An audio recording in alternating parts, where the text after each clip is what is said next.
I'm Charity Menifee, Director of Communicable and Environmental Disease and Emergency Preparedness here at Knox County Health Department. Our moment of gratitude today is more of a moment of reflection for those in our community who have lost a loved one to COVID-19. Losing a family member and a friend is never easy, but in a global pandemic, we know that that can be amplified. Please know that you are in our thoughts and prayers as you navigate this unimaginable time.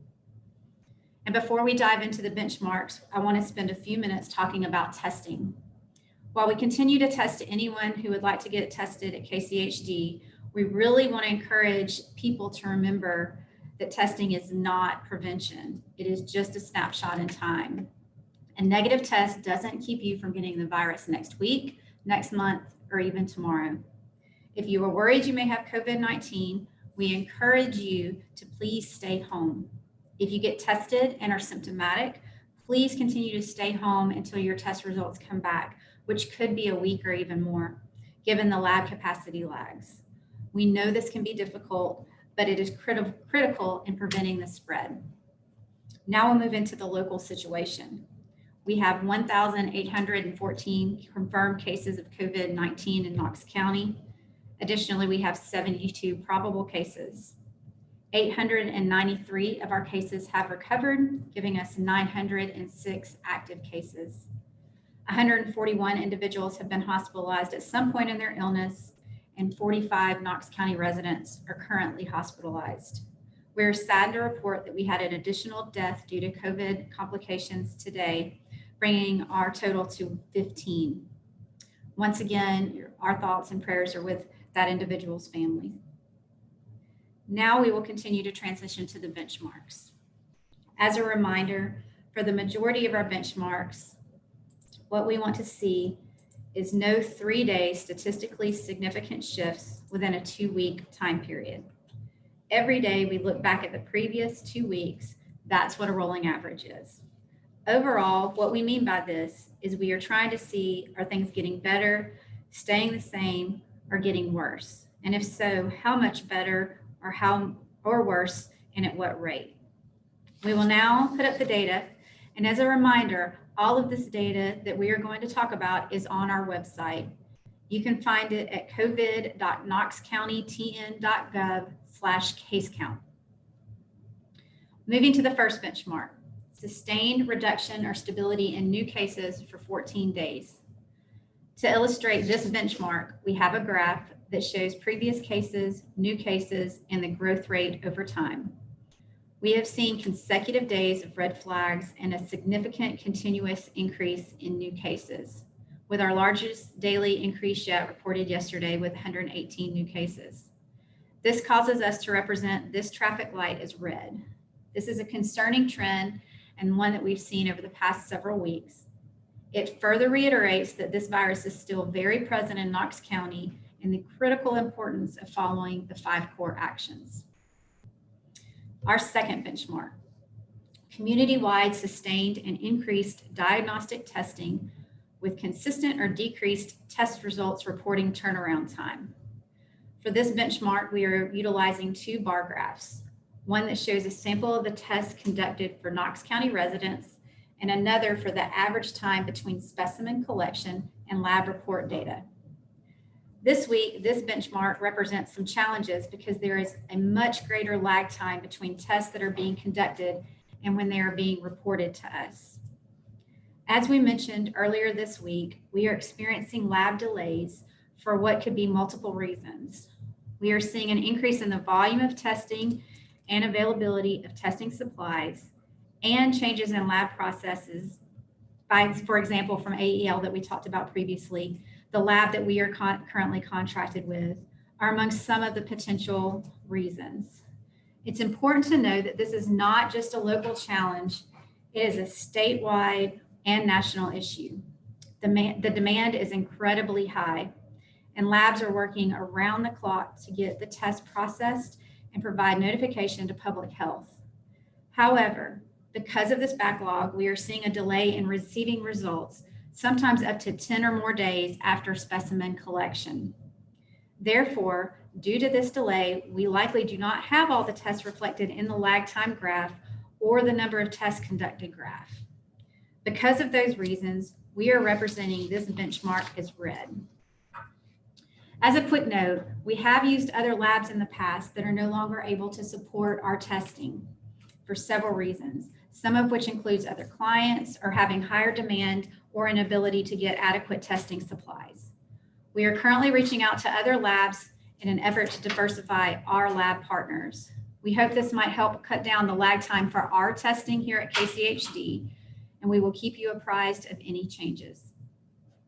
Our third benchmark, sustained or increased public health capability. For this benchmark, we aim to reach out to cases within 24 hours and close contacts within 48 hours. To date, throughout this pandemic, we have accomplished that for all of our cases and contacts. Because of that, this benchmark continues to be represented as green. I want to say on that one real quick, that is from the time we received the labs, the 24 hours and the 48 hours. We continue to build out contact tracing capacity to be able to respond to the growing caseload. Additionally, as we mentioned last week, a new contract with the Tennessee Department of Health will allow us to further expand our contact tracing services. We have now received this contract, and it is scheduled to go on County Commission's agenda this month. Our fourth benchmark, healthcare system capabilities remain within current and forecasted surge capacity. These graphs show the availability of regional hospital beds, ICU beds, and ventilators from our hospital partners. It also shows the additional surge capacity for these categories, as well as the COVID positive patients and the patients with pending test results in the hospital. These data are gathered from information hospitals put in the Tennessee Healthcare Resource Tracking System, or HERTS. It may reflect Knox County, the East Region, or patients from other jurisdictions. For this benchmark, the traffic light is yellow.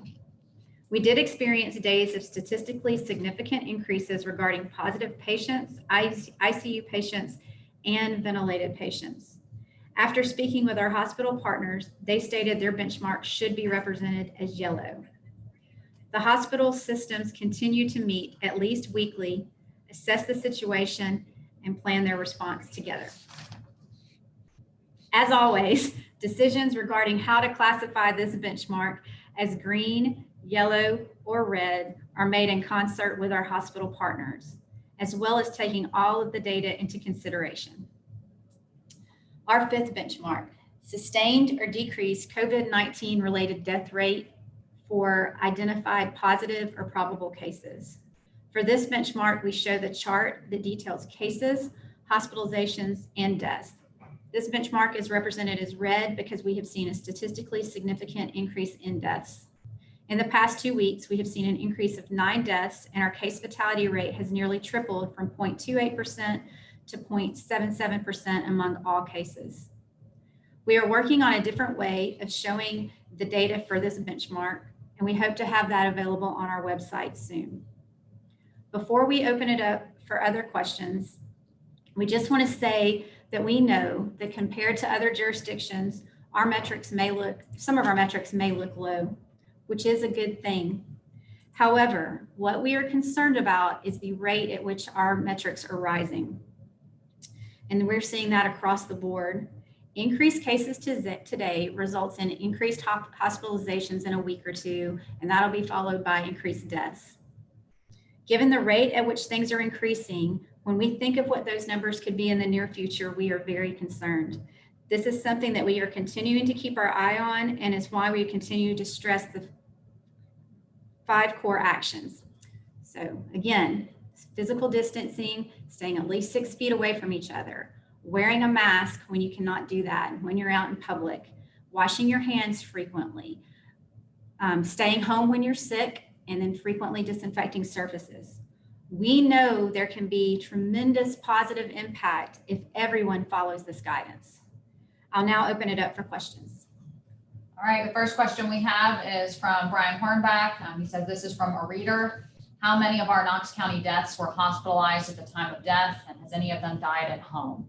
I don't have the exact numbers. I know of at least one of them that has died at home, and several of them that were in the hospitals. We can get you that information. It's not the way we typically track it, but I do know we did have one home death.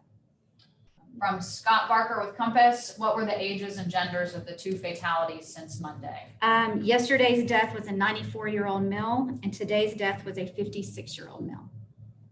From Alex with News Talk 98.7, can you tell us any more information on the reported deaths other than age and gender, such as if any of the deaths had underlying health conditions? That's really all we report at this time, and we just want everybody to know that there's risk across the board. Obviously, there's higher risk associated with some age groups and some comorbidities, but we are seeing a broad range of both hospitalizations and deaths. From Megan with WBLT, can the health department provide any additional information about the previous question we asked regarding case increases in protests? Is there any explanation about why those gatherings did not appear to contribute to more positive cases while parties and other gatherings did? You know, that's a really tough one. So what we said and what we've looked back at is when we do our interviews with our cases, we didn't have folks mention that they had been at protests or anything like that when we did those interviews and we were asking about social gatherings and group gatherings. We know that there is risk associated with large groups, especially when you can't social distance and you're not wearing masks. So I can't give a reason why we haven't seen that, but that's just the data that we have that we can provide you with at this time. Her follow-up question is, additionally, could the use of masks at these events have contributed to stopping the virus from spreading? Yeah, and I wasn't at the mask or at the events to know about mask use, but yes, if there was a lot of mask wearing, well, I would think that would have had impact on cases coming out of there. From Amelia with WBIR, what are we seeing in the homeless population in terms of coronavirus? Initially, when the pandemic started, there were reports of lower numbers of homeless at the shelters because of fear of the virus. Are they coming back to the shelters? I think that's a really good question for the homeless service providers. We don't have what their numbers and their volume looks like from day to day or even across periods. So suggest you direct that to them. Her follow-up question is, has the special shelter set up for coronavirus positives been used? It had been previously. It's not there right now. They actually have their own plans in place, and would direct you to talk to the providers as well about what their internal plans are to manage positive cases within their clients. From Vincent with the Sentinel, the Trump administration just ordered hospitals to bypass the CDC and report capacity and use data directly to them. Does this affect your relationship with regional hospitals? No, the information that we've been getting, again, goes directly from the hospitals into the Tennessee Healthcare Resource Tracking System. That system's been in place since the early 2000s. I see nothing changing with how we receive that information that we're utilizing and looking at every day, how that gets provided to the federal government, something the state would work out in the hospitals. But ours, we don't expect any changes in what we see or how it's reported here. Also from Vincent with the Sentinel, how many cases can your contact tracing finish approximately per day? And how many cases can the average contact tracer in your employ finish per day? That varies greatly. So, and it's based on people answering the phones when we're reaching out to them and how many contacts they have that we then need to follow up with. But on average, the initial interview, I can say, takes about 20 to 30 minutes. That's kind of an average ballpark of time. And then depending on how many contacts need to be followed up with, that can expand that. We are changing that process a bit, and the state's going to be helping with their centralized monitoring to help with some of the contact calls. We're moving into that. But on average, if you were to talk nonstop and everybody you call answers the phone immediately, probably 10 or more a day to do all of the work that goes along with that. Vincent's follow-up question is, do contact tracers work prior to case confirmation, or do they wait for a result to come in? It's a little bit of both. So reported cases, we wait from, we will start working as soon as we get those in, again, within the 24 hours. The probable cases, we work before getting laboratory confirmation. So again, a probable is somebody that has been in close contact with a case and is showing symptoms, and then we treat them like a case. So those are interviewed and we act on those before we have a lab report. And we sometimes don't get a lab report back because they choose not to get tested. From Jeff with WATE, based on the changes in the benchmark status, will the health department make recommendations for changes to the Board of Health? And if so, what would those changes be? So all that'll be discussed tonight directly with the Board of Health, and any questions can be followed up with after that. From Alex with News Talk 98.7, why can you not tell us more information on the deaths? Is it solely KCHD policy, or is there a legal issue or something else? That's been our policy all along, with before COVID and with any other outbreak illness investigation that we're working on. And it's really to protect the privacy of those individuals and try to respect what they're going through at these challenging times. So typically we don't even report deaths or by age and sex in previous events. So I can say again, it's a broad range of age groups and categories for all of those things, and whether they have comorbidities or not, it does. Again, there's a range of what's in there. So the message to the public is everybody's at risk, and we want everybody to be taking all the preventive measures they can to protect themselves at this time. From Scott with Compass, the hospital capacity numbers are collective, but we have heard LeConte Medical Center in Sevier County is full and patients are being transferred to other hospitals. Can you confirm this and share information about other individual hospitals? I can only report on the regional numbers. That is a policy that has come down from the state for the data that's in Hertz. So if you have specific questions about the hospitals, I encourage you to direct it to them. From Amelia with WBIR, is the health department still distributing free face masks? Are you close to running out, or do you need more? We are still giving out masks, and I have not heard anything about us having issues with our volume that we've received. If that's different, we'll follow back up, but I think right now we're okay. They're shaking their head, no, we're good. We're good with our supply. And her follow-up question is, have requests for masks from businesses gone up since the mask mandate started? Yes, that's the short answer there. From Scott with Compass, do you have a breakdown of positive cases that are symptomatic versus asymptomatic or pre-symptomatic? I don't have it on me at this time in my head. It's pretty much always followed national trends and what you see in the data. So we could follow up with that if need be, but I don't have it in my head right now. From Vincent with the Sentinel, this is the first time we have seen 4 out of 5 benchmarks hit a red or yellow rating. Do you anticipate that the board will implement a policy change in response tonight? Oh, I'm sorry. I read that before I read his addendum there. He says, ignore that. That was a question that had previously been asked. So okay. Sorry about that, everybody.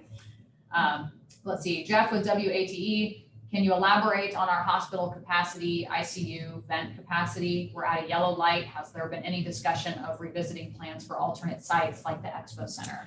The hospitals are talking, again, they have at least weekly meeting. I think at this point, it's many times a week that they're talking, and then we speak with them regularly as well. And they are looking at their internal surge capacity plans to be able to handle the growing number of regular non-COVID patients that need to be in the hospital and the COVID patients, and are having those discussions regularly. Again, I can't speak to their individual plans. On the alternate care site front, we do have a regular scheduled meeting to talk about that as well, and are looking into that. The big take-home message there is, if at all possible, we want to make sure we keep all the patients in the hospitals. It's the safest way to do it with the fewest resources. They can put all the resources into the hospitals, and that's our first plan of action. From Megan with WBLT, are less positive cases requiring treatment with a ventilator than previously predicted? I don't know that I completely understand the question. So less positive cases, we're seeing typically, or we have been seeing, more ventilated patients than what we were seeing in other areas of the state with our hospitalized patients. That has gone down a little bit over the past couple of days, but I don't know what the predicted number would be off the top of my head for that. From Amelia with WBIR, Dr. Piercy with the State Health Department said yesterday the state had gotten about 8,000 doses of remdesivir that it was distributing to hospitals in need.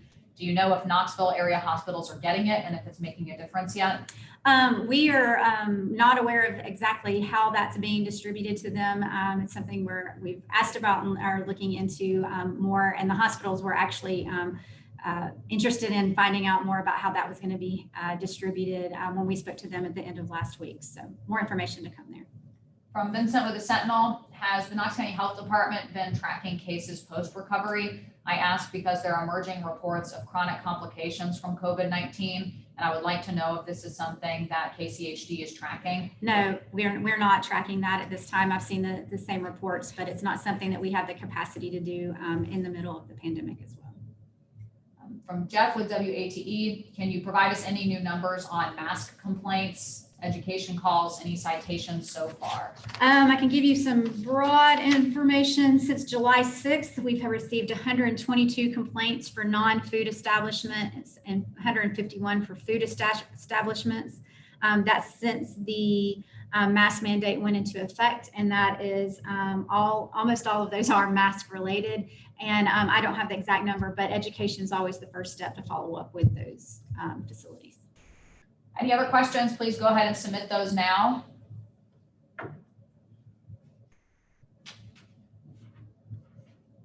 All right, not seeing any other questions come in. Thank you all for joining us. We'll have the media briefing again on Friday at the same time. Have a good one.